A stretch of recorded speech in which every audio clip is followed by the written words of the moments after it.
Hello future makers, welcome to teacherpreneur. आज हम बात करेंगे शार्क टैंक की असली टीचरप्रेन्योर पूजा बिनोय शाह के बारे में। पूजा was a teacher and a coordinator in a leading international school in Mumbai. Because of pregnancy, when she took a break from teaching, she got more time to spend with her husband and understand his business. That is where the actual magic begins.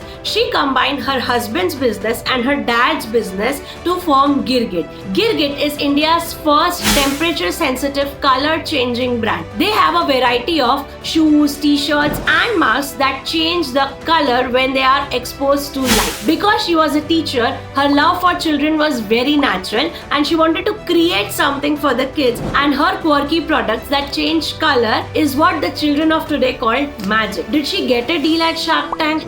Was her business really profitable? To know her story and more such pitches related to education in Shark Tank India Season 2, make sure you watch our full video on Shark Tank India. Link is in the pinned comment, and don't forget to subscribe to TeacherPreneur for more such videos. See you soon.